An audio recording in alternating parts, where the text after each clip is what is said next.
بسم اللہ الرحمن الرحیم۔ معزز خواتین، آج کا ہمارا سبق ہے را کا بیان، کہ را کب موٹی پڑی جاتی ہے اور کب باریک پڑی جاتی ہے۔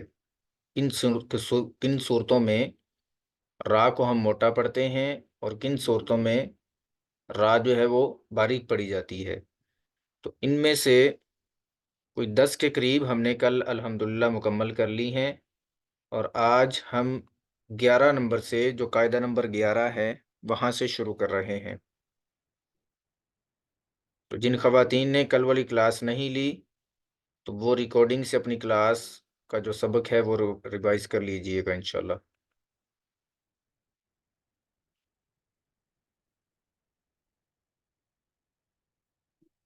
نمبر 11،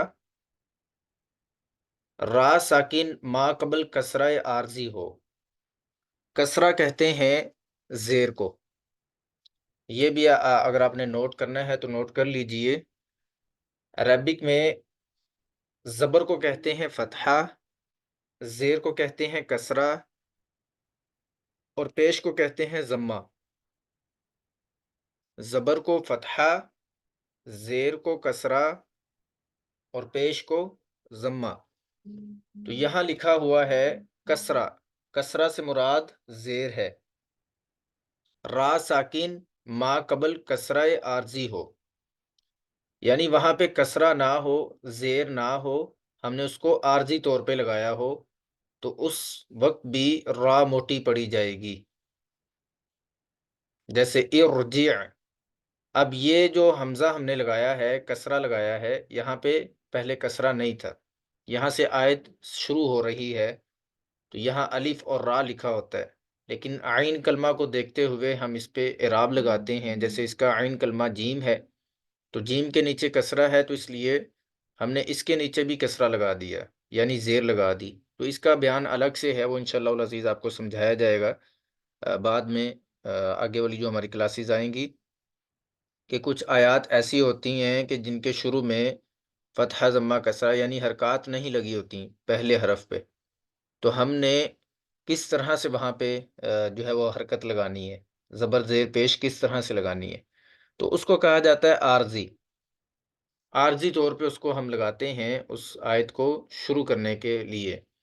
تو ہم عین کلمہ کو دیکھتے ہیں تو اس پہ جو اعراب ہوتا ہے، اعراب کہتے ہیں زبر زیر پیش کو، ٹھیک ہے؟ یا اسی طرح جو دو زبر ہیں، دو زیر ہیں، دو پیش ہیں، یہ جتنے بھی سائنز اوپر بنے ہوتے ہیں حروف کے علاوہ، وہ سارے اعراب میں شامل ہوتے ہیں۔ تو اب یہاں پہ کسرہ عارضی ہے، ارجع الیہم۔ اب را ساکن ہے، ما قبل سے مراد پہلے والا حرف ہوتا ہے، اور ما بعد سے مراد بعد والا حرف ہوتا ہے۔ تو یہاں را ساکن ما قبل کسرہ عارضی ہے، تو اس لیے یہاں پہ را موٹی پڑی جائے گی، ارجع الیہم۔ 12 نمبر پہ ہے را ساکن ما قبل کسرہ دوسرے کلمہ میں ہو۔ را ساکن ما قبل کسرہ دوسرے کلمہ میں ہو، جیسے یہاں پہ آپ دیکھ رہے ہیں کہ را ساکن ہے، یہ والی را ساکن ہے، ما قبل کسرہ دوسرے کلمہ کے نیچے ہے، ٹھیک ہے؟ یہ ایک کلمہ یہ ہے اور دوسرا کلمہ یہ ہے، یہ ایک کلمہ ہے اور یہ دوسرا کلمہ ہے، ٹھیک ہے؟ ربی ایک کلمہ، ارجعون دوسرا کلمہ۔ تو را ساکن ما قبل کسرہ اگر دوسرے کلمہ میں ہو تو تب بھی را موٹی پڑی جاتی ہے، جیسے رب ارجعون، رب ارجعون، ٹھیک ہے؟ را ساکن ما قبل کسرہ یعنی ما قبل زیر دوسرے کلمے، مطلب جو اس سے پہلے والا کلمہ ہے وہاں پہ ہو تو تب بھی را موٹی پڑی جاتی ہے، رب ارجعون۔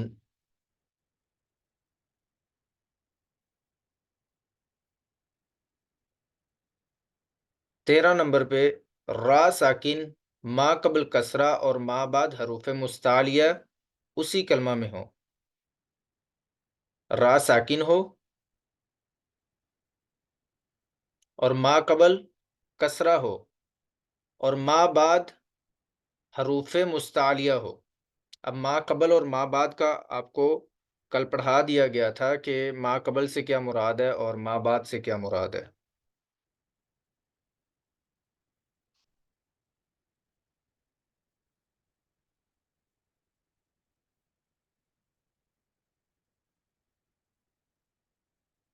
جی، را ساکن ما قبل کسرہ، یہ را ساکن ہے، ما قبل کسرہ ہے، اور ما بعد حروف مستعلیہ، مطلب بعد والا حرف حروف مستعلیہ میں سے ہو، تو یہ حروف مستعلیہ میں سے طوا ہے۔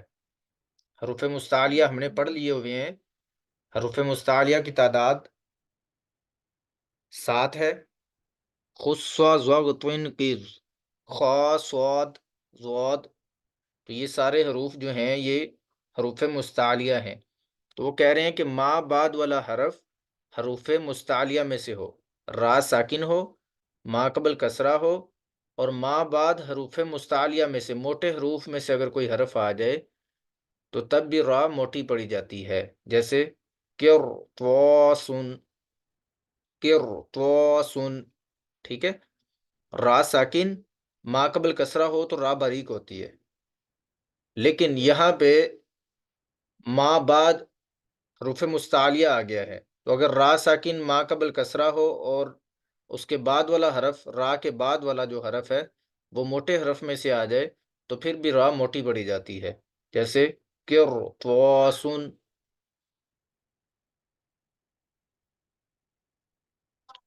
آخری قاعدہ را موٹے پڑی جانے والی کی جو آخری صورت ہے وہ ہے را مرامہ مضمومہ۔ را مرامہ مضمومہ سے کیا مراد ہے؟ یعنی پیش والی را، مضمومہ، مضمومہ سے مراد ہوتا ہے پیش والی را، ٹھیک ہے۔ جیسے میں نے ابھی آپ کو بتایا نا، ضمہ عربک میں پیش کو کہتے ہیں، کسرہ زیر کو کہتے ہیں اور فتحہ زبر کو کہتے ہیں۔ تو یہاں را مضمومہ اور یہاں مرامہ لکھا ہوا ہے، تو مضمومہ سے مراد ہے ضمہ یعنی پیش والی را۔ پیش والی را پر جب روم کے ساتھ وقف کیا جائے، روم کیا ہوتا ہے؟ روم کہتے ہیں رکتے وقت ہونٹوں کو گول کر دینا، ٹھیک ہے۔ جب آپ نے وہاں پہ سٹاپ کرنا ہے، رکنا ہے، تو اس کا ویسے روم کا تعلق دیکھنے سے ہے، اگر آپ اس کو دیکھیں گے تو پھر آپ کو پتہ چلے گا کہ روم کس طرح سے کیا جاتا ہے۔ تو یہ ہونٹوں سے اس کا تعلق ہے کہ جب ہم کسی لفظ پہ رک رہے ہوتے ہیں تو ہم نے ہونٹوں کو تھوڑا سا گلائی میں کرنا ہوتا ہے رکتے وقت، تو اس کو روم کیا کہا جاتا ہے۔ تو را مرامہ مضمومہ یعنی پیش والی را پر جب روم کے ساتھ وقف کیا جائے، جیسا کہ یہاں پہ قدیرن، یہ پیش والی را ہے، تو جب ہم یہاں پہ رکیں گے، وقف کریں گے، تو یہاں را مرامہ مضمومہ پڑھیں گے، جیسے قدیر۔ تو اب جب یہاں پہ آپ نے رکنا ہے تو ہونٹوں کو گول کرنا ہے رکتے ہوئے، قدیر، قدیر، تو تب بھی یہ را موٹی پڑی جائے گی۔ تو یہ صورتیں ہماری مکمل ہو چکی ہیں، 14 صورتیں ہیں۔ تو یہ جو 4 صورتیں ہیں نا آخر والی، یہ بہت کم استعمال ہوتی ہیں، زیادہ اوپر جو 10 صورتیں ہیں اوپر والی، یہ استعمال زیادہ ہوتی ہیں قرآن کریم میں، اور وہ ہے بھی بہت ہی آسان ہے۔ اور جو آخر والی ہیں یہ آپ یاد کر لیجئے گا انشاءاللہ، آہستہ آہستہ آپ کو ان کی بھی سمجھ آ جائے گی، ٹھیک ہے۔ کیونکہ یہ کسرہ اور اسی طرح حروف مستعلیہ یا را مرامہ مضمومہ، یہ آپ نام جو ہے وہ پہلی دفعہ سن رہے ہوں گی، تو اس لیے آپ نے فی الحال ان کو یاد کرنا ہے، بعد میں جب آپ پڑھیں گے تو آہستہ آہستہ انشاءاللہ العزیز یہ ساری چیزیں آپ کی سمجھ میں آ رہی ہوں گی انشاءاللہ۔ جی، اس کے بعد ہم نے یہ پڑھی تھیں کہ جن صورتوں میں را باریک پڑھی جاتی ہے وہ کون سی صورتیں ہیں۔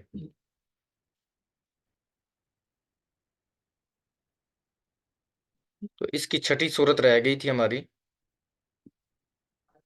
را ساکن ما قبل یا ساکن ہو۔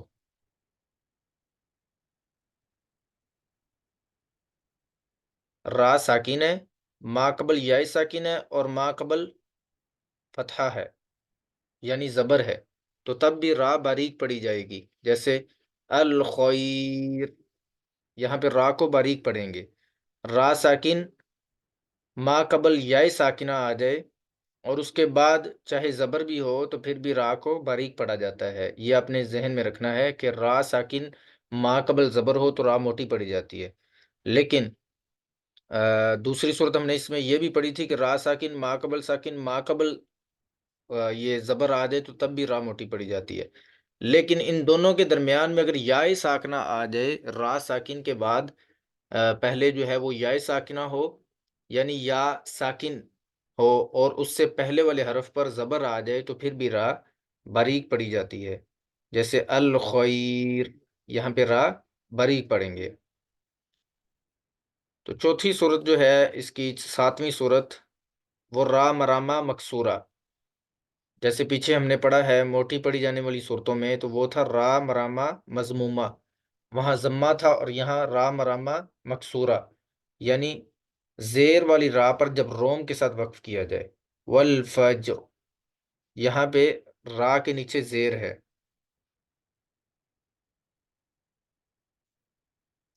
را کے نیچے زیر ہے، جب یہاں پہ ہم رکیں گے تو روم کے ساتھ پڑھیں گے، یعنی ہونٹوں کو گول کریں گے اور را کو بھی باریک پڑھیں گے۔ والفجر، والفجر، اس طرح سے۔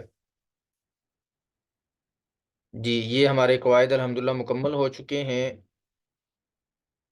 کہ جن حروف کو قرآن کریم میں موٹا پڑھا جاتا ہے اور جن کو باریک پڑھا جاتا ہے۔ اب ہم چلتے ہیں قاعدہ نمبر 5، حروف کلکلہ کے متعلق۔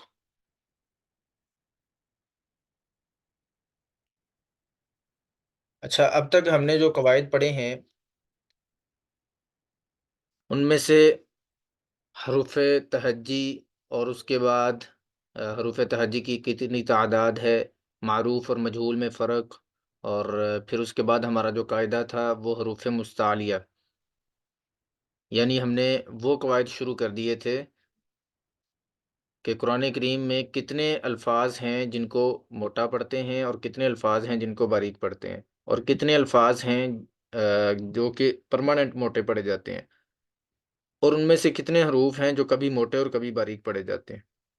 تو یہ سارا الحمدللہ ہمارا مکمل ہو چکا ہے، تو اس حوالے سے جو ہماری آگے والی کلاس ہے تو اس میں باقاعدہ آپ کو پریکٹس کروائی جائے گی اس چیز کی، ٹھیک ہے؟ قرآن کریم اوپن کر کے اس میں آپ کو ایک ایک چیز دکھائی جائے گی کہ کیسے یہ موٹے ہوں گے اور ان پہ قواعد کیسے جو ہے وہ اپلائی کریں گے، ٹھیک ہے، ان حروف پہ۔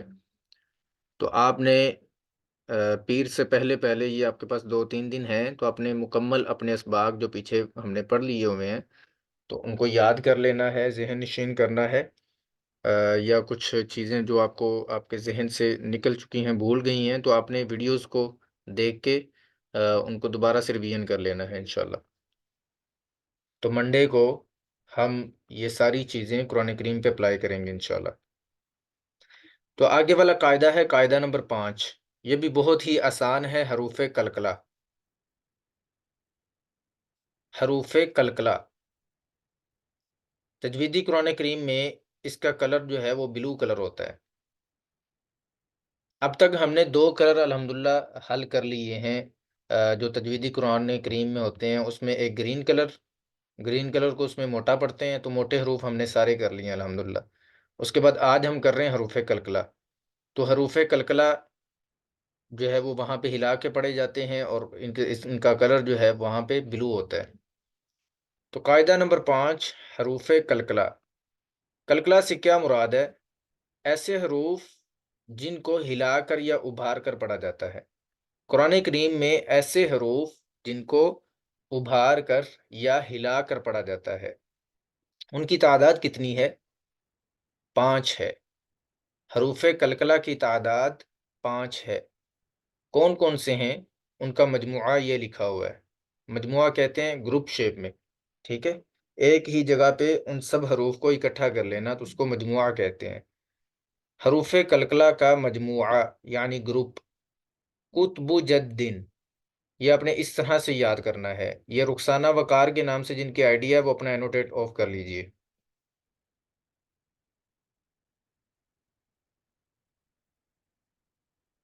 حروف کلکلہ کا مجموعہ قطب جد، یہ 5 حروف ہیں، قاف، طا، با، جیم، دال، ٹھیک ہے؟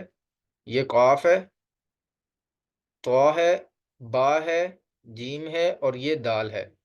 رخسانہ وقار کے نام سے جن کی آئی ڈی ہے، ان سے گزارش ہے کہ اپنا اینوٹیٹ آف کر لیجئے، یہ لائننگ جو ہے وہ آپ لگا رہے ہیں۔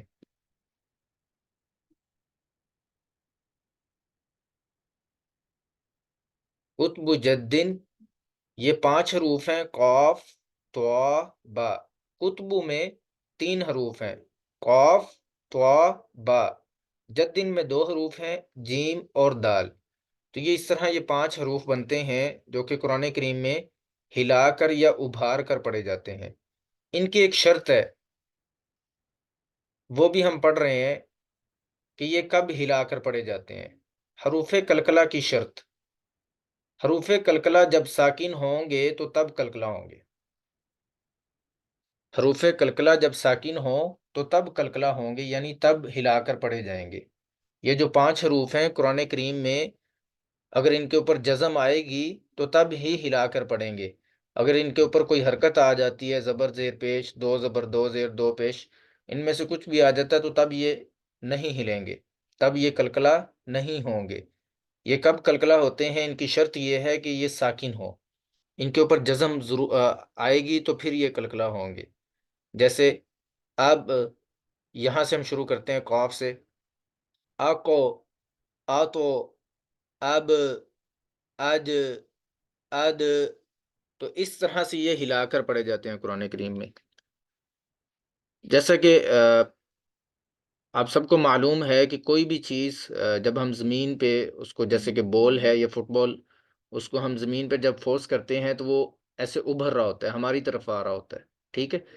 تو اسی طرح سیم یہ لفظ جب ہم پڑھتے ہیں تو یہ بھی ایسے ابھر رہے ہوتے ہیں، ٹھیک ہے؟ جیسے آکو، اد، اد۔ تو ایسے حروف جن کو ابھار کر پڑھا جاتا ہے یا ہلا کر پڑھا جاتا ہے قرآن کریم میں، ان کو حروف کلکلہ کہتے ہیں۔ تو یہ 29 حروف میں سے 5 حروف ایسے ہیں جن کو ہلا کر پڑھتے ہیں، ان کے علاوہ کسی حرف کو ہم ہلا کر پڑھیں گے تو گناہ کے مرتکب ہوں گے، ٹھیک ہے؟ تو یہ چیزیں آپ نے نوٹ کر لینی ہے۔ آج کی کلاس کا وقت جو ہے وہ مکمل ہو چکا ہے، تو باقی کا جو اسباق ہیں وہ انشاءاللہ العزیز ہم اگلی کلاسز میں پڑھیں گے۔ تو آج الحمدللہ آپ کا جو ہے وہ حروف کلکلہ اور